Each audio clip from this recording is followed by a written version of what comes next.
Tom Brady had to write "find 20" on every play on his wristband. Bill Belichick said he was the greatest safety ever. Ed Reed is the all-time leader in interception return yards. He was the ultimate ball hawk, and you always had to keep a lookout. But the reminder that Brady wrote, and what every quarterback was thinking when they faced Reed, could not stop him from wreaking havoc. And his ability to do so lies in his misdirection. Reed knew where the ball was, and where it would end up. And that's how he came out with it so often, with 64 career interceptions. And he was so good at faking what he was actually going to do. This is what Bill Belichick said was the best play he ever saw a free safety make. Reed knew that when he went to the middle of the field that Peyton would come back to the X, so he ran to the middle of the field, but without even looking at the quarterback, he just turned and wheeled before he got to the hash mark and just knew that was going to be the play and ran over the sideline and intercepted it. I mean, look at Peyton's face. That just says it all. And the play encapsulates what he did so well. He studies people. He disguises everything. Like a quarterback pump faking to misdirect a defender, Reed had his own set of misdirections.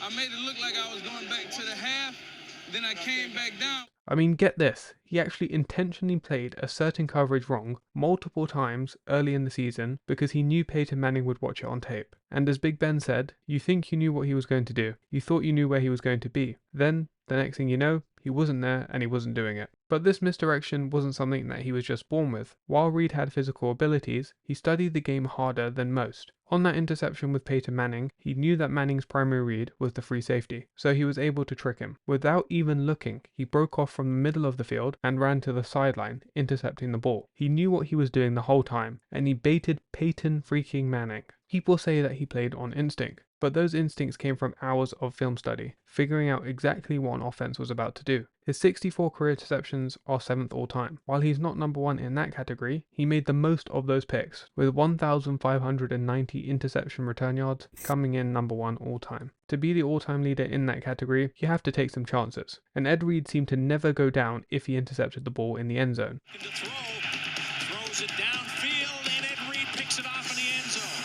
Get out! Like in the backyard. I play it like I'm in the backyard. Now he's bringing it out. Here he comes. And that's how I love it. Oh, God. Dang it, man. He's at the 10. Look out. He's at the 20. Ed Reed at the 30. Go in! He's going to go.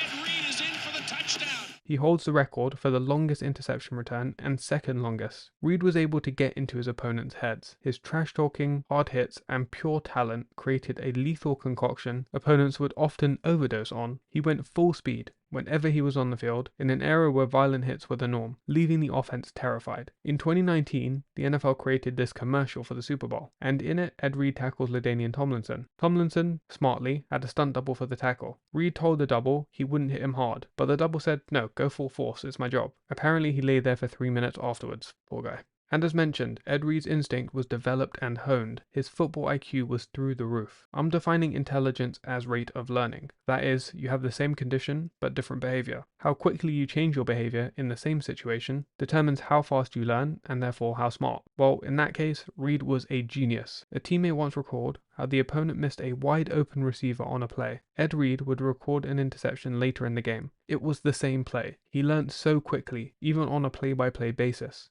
And boy, was he tough. During a 2001 college game, the University of Miami, which is where Ed Reed played, faced Florida State. At halftime, they went from a 21-0 lead to just hanging on 21-13. He gave this short but impassioned speech. Hurt, dog.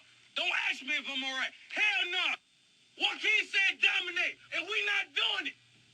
I put my heart in this, dog. Let's go, man. He had a separated shoulder, but he took a painkiller and Miami would finish the job, coasting to a 49-27 victory. They'd win the national title that year, and his 21 career interceptions and 389 interception return yards are still school records. Reed rightly gained a reputation amongst the best in the league. Eli Manning said you'd be scared to throw the ball anywhere near him. You just didn't throw it to his side. And this is Tom Brady and Bill Belichick scheming up how to play against him. Yet, in spite of the coaches drawing up ways to stop him and simply avoiding him, it did not stop him racking up the stats. On top of his already impressive 64 career interceptions, he's the only player in NFL history to score touchdowns on a punt return, a block punt, an interception, and a fumble recovery. His 3 block punts returned for touchdowns is tied for the most ever. He has 13 multi-interception games, which is an NFL record. His 9 postseason interceptions is tied for best ever, and he's tied for the 5th most touchdowns for a non-offensive player. The definition of a ballhawk. In 13 seasons, he made 9 Pro Bowls, 5 first-team All-Pros, won a Super Bowl, was named Defensive Player of the Year and Defensive Rookie of the Year, and would be inducted into Canton as a first-ballot Hall of Famer, a one-of-a-kind player.